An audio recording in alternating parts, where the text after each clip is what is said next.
आप ही रहेंगे और उनको जो उन्होंने कहा है इस रास्ते पर उसी रास्ते पर चलते रहेंगे। अंतिम बात, शिव शिष्यता का सफर सूक्ष्म लोक की ओर है। आपने सुना होगा उनकी चर्चा में कि मैंने तुमको 3 सूत्र दिए हैं। ये हवाई जहाज है, एरोप्लेन। कैसे है? Mental intake, mental outtake. मानसिक रूप से अंदर लो और हवाओं में इसको छोड़ो। ये हवाएं आई नमक और हवाओं में हमने छोड़ा शिवाय। ये हमने हवाओं से लिया, महादेव आप मेरे गुरु हैं, हम शिष्य हैं आपके, हम पर दया करें। तो ये सारा कुछ कहाँ छोड़ रहे हैं आप? आसमान में जा रहा है ना। अगर शरीर से शब्द से बोलेंगे तो मिट्टी तत्व में जाएगा, लेकिन हमको आपको उसने शुरू कहाँ से करवाया? 5 तत्व में वायु तत्व से शुरू करवाया है। इसलिए नहीं बोलते ना कि लोग समझते नहीं, तो क्या बोलेंगे। उन्होंने हम लोगों की यात्रा को वायु तत्व से शुरू करवाया है। वायु तत्व के नीचे और कई तत्व हैं। सबसे नीचे मिट्टी है, मिट्टी में 5 तत्व है।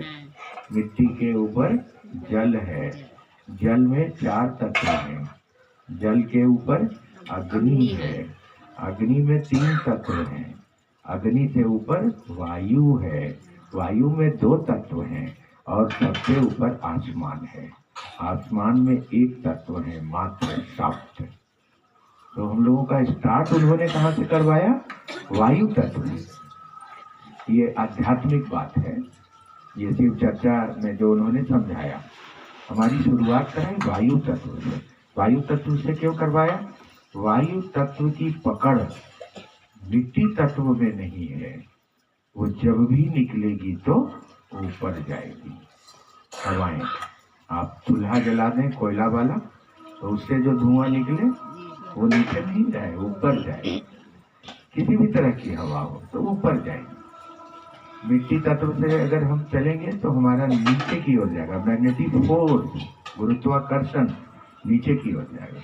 इसके बाद जो है जल तत्व, आप 10 तल्ले बिल्डिंग से भी नीचे गिराए उसको तो नीचे ही जाएगा, ऊपर नहीं जाएगा। अग्नि तत्व से थोड़ा थोड़ा ऊपर जाने लगता है। कैंडल जला के भी उलट देंगे तो कैंडल से अग्नि ऊपर जाएगा। और वायु से वो प्यूरिफाइड हो गया, अब उसको कहीं नीचे कोई स्कोप नहीं है। तो इस बात को समझ लेना है कि हम शिव के लोग हैं। हमारा स्टार्टिंग पीरियड इस 5 टाइप्स ऑफ एलिमेंट्स तत्व में 4 नंबर पे स्टार्टिंग है। इसके नीचे स्टार्टिंग नहीं है इसका। लेकिन हम लोग कहाँ स्टार्ट कर रहे हैं? मिट्टी तत्व पर। मिट्टी तत्व क्या है? तू मैं, ईर्ष्या, क्रोध, लोभ, अहंकार, घृणा, तोड़ चोड़, इसका उसका, ये बढ़िया वो खराब, हमाट भमाट, ये मिट्टी तत्व है।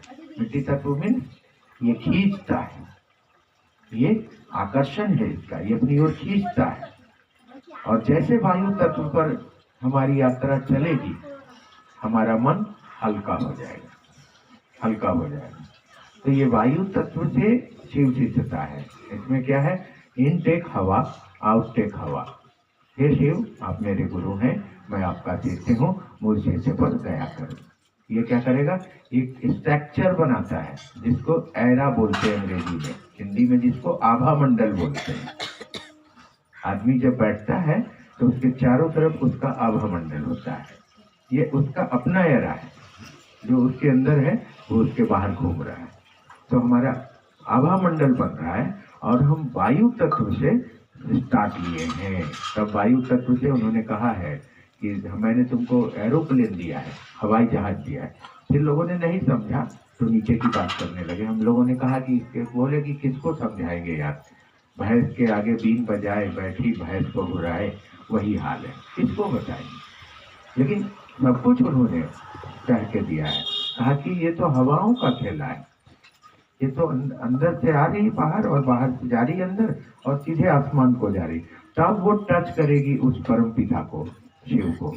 अगर मिट्टी तत्व पर रहेगी तो वहां तक टच करने में बहुत समय लगेगा। कहा कि सेंटिमेंटल टच करना है, भावनात्मक लगाव रखना। तो सेंटिमेंटल टच क्या है? भावनात्मक लगाव हवाओं के माध्यम से शिव को स्पर्श करती है, क्योंकि शिव होल सोल निराकार सत्ता है। अब उस निराकार सत्ता को आप कैसे टच करोगे? जो परमात्मा है, जो ईश्वर है, जो लॉर्ड शिवा है, क्योंकि आत्मा उसी से आई है, बंध गई है मन के धरातल से जीव भाव में, तो जगत की सोच रही है। लेकिन जैसे इससे पास आउट होगी, अगर इसके अंदर आध्यात्मिक ऊर्जा होगी, मेंटली स्ट्रेंथ होगा, तो ये सीधे फ्लाई कर जाएगी जहाज की तरह। अगर इसके अंदर आध्यात्मिक ईंधन नहीं होंगे तो क्या करेगी? यही रेस्ट कर जाएगी, जैसे गिर जाना, जहाज का गिर जाना। अब रेस्ट करेगी तो क्या है? 84 योनि, 84 क्या 84 लाख योनि, उसमें इसको डिस्ट्रीब्यूट करेगा, स्थानांतरण करेगा, जाना पड़ेगा। कल भी हमने इसको छुआ था कि अगर इसी बार निकलना चाहते हैं तो हमको आपको ये शॉर्ट टाइप ऑफ मेथड अपने मेंटल पे अप्लाई करना होगा, या और कुछ नहीं शिव सकता। इसीलिए प्रसाद, अगरबत्ती, पैसा, कपड़ा, व्यक्ति, सम्मान कुछ नहीं, इसीलिए नहीं। इधर का होता तब होता, लेकिन ये तो उधर का है, और ये बात कोई समझ नहीं रहे।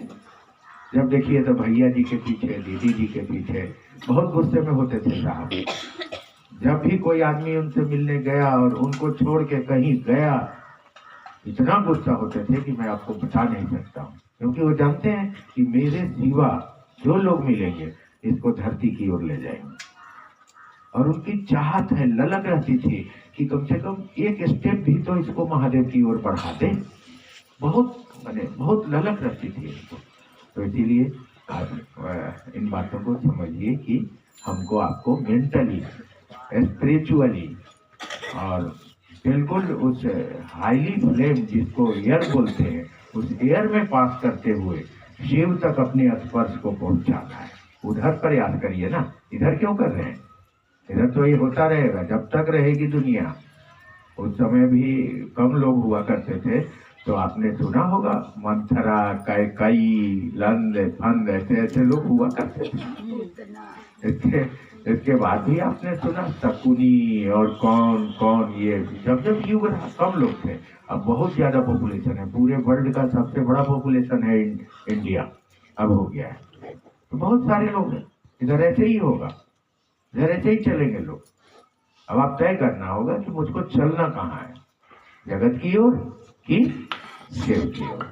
अगर शिव की ओर चलना है तो वो बैठा है हरिद्रानंद, उन्होंने कहा है आओ चले।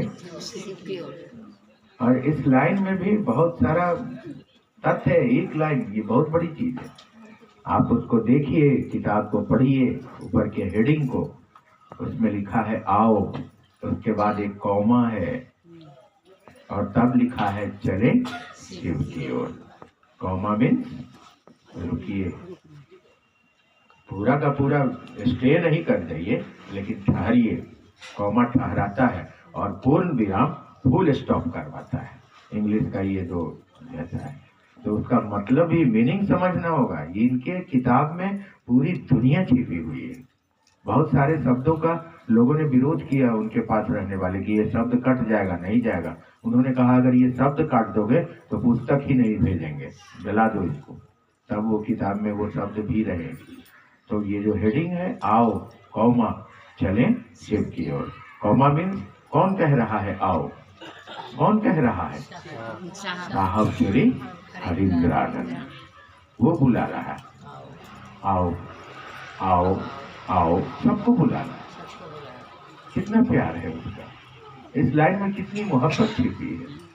आओ और रुको, मतलब डायरेक्ट पास मत कर जाओ। कहाँ रुको? मेरे पास आओ, कौमा दिया, मेरे पास रुको।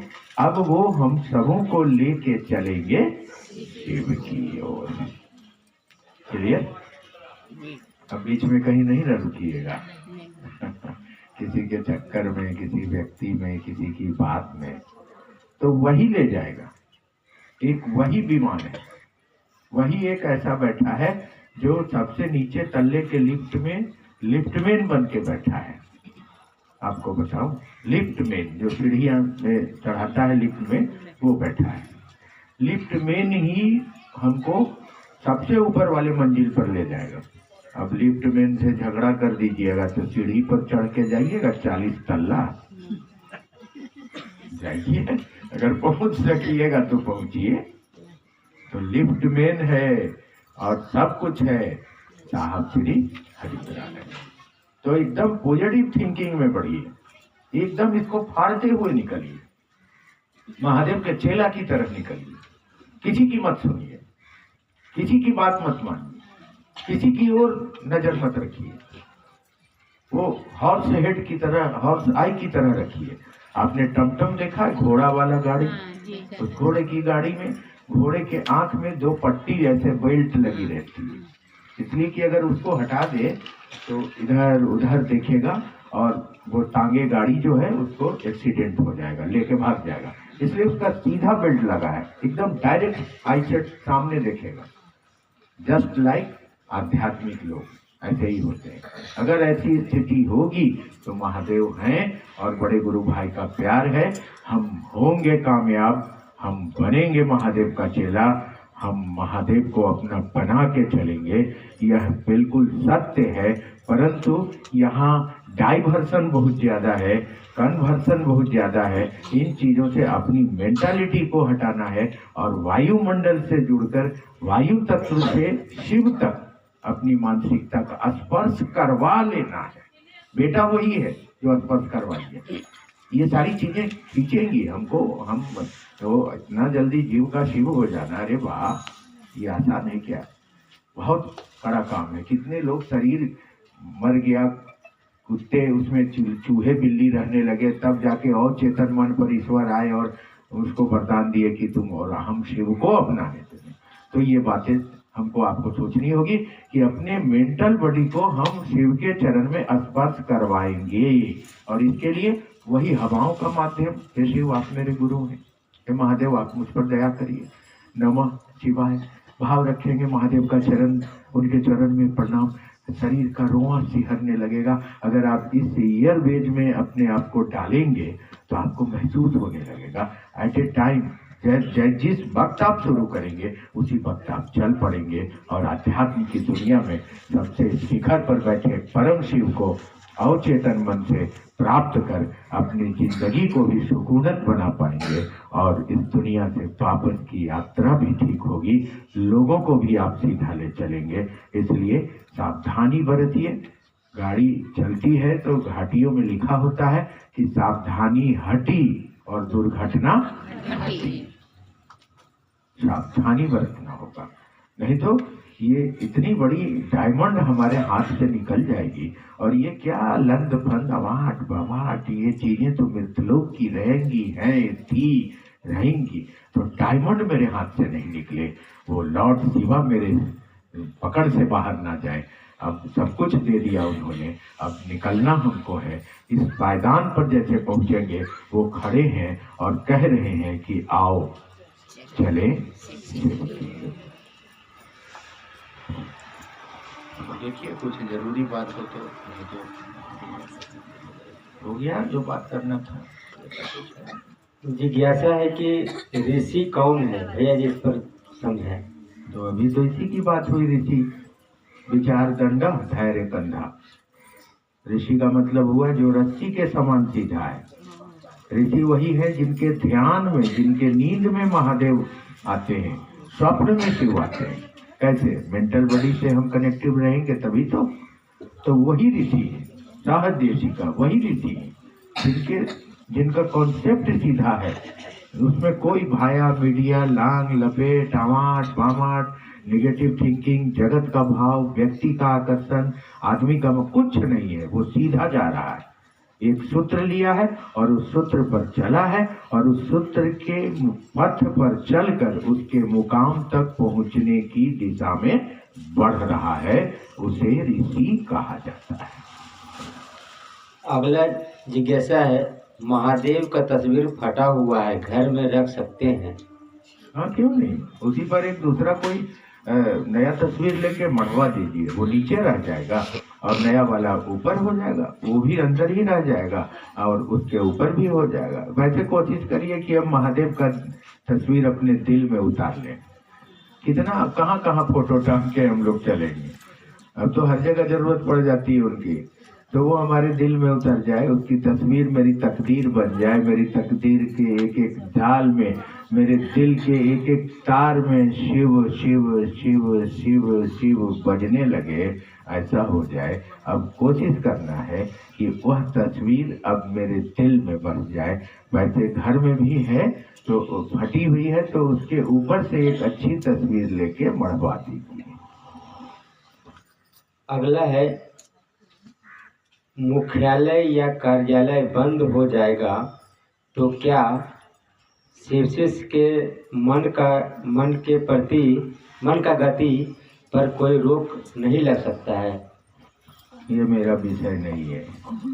मैं इस विषय पर आपको अभी बैठते बताया कि मेंटली स्ट्रेंथ होने के लिए कुछ विषयों से हमको बाहर निकलना पड़ेगा। और शिव शिष्यता के मुख्यालय स्वयं हरिंद्रानंद जी थे, हैं और रहेंगे। अगला है कि नाम का घोषणा करने का सही तरीका क्या है? भैया जी समझ। कल ही बात हुई है, नाम पूछिए बता दे, उसके बाद 3 सूत्र की व्याख्या समझा दीजिए, कहे तो उसके नाम को अंतरिक्ष में छोड़ दीजिए, महादेव को प्रणाम कीजिए, चल दीजिए। अगर कोशिश करिए, आपके अगल बगल में है तो पानी पटाते रहिए। जैसे बहुत सारे पौधे ग्रेवियन में लगे होते हैं तो उन पौधों में हम पानी पटाते हैं, लेकिन बहुत सारे पौधे जंगलों में हैं तो उनमें हम कहाँ पानी पटाते हैं। तो जो हमारे पकड़ में है उसमें हम पानी डालते रहें। शिव शिष्यता का जहर वाला मत डाल दीजिएगा। जहर मीन से ईर्ष्या वाला, उसका वाला में मत जाओ, इसका वाला में मत जाओ, ये नहीं डालना। महादेव वाला पानी, उनकी दया वाला पानी डालते रहें ताकि वह पौधा अंकुरित होके वृक्ष का रूप ले और बरगद बन जाए।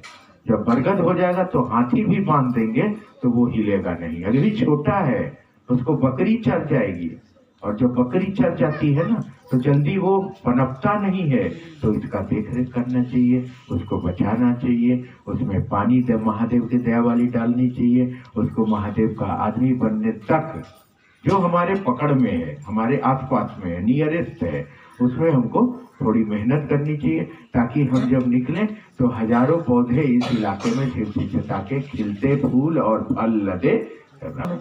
ये चीजों से क्या लेना देना। हम कहा कि प्रेजेंट टाइम में रहो ना, पास्ट टाइम और फ्यूचर टाइम का कोई बहस नहीं है आध्यात्म में।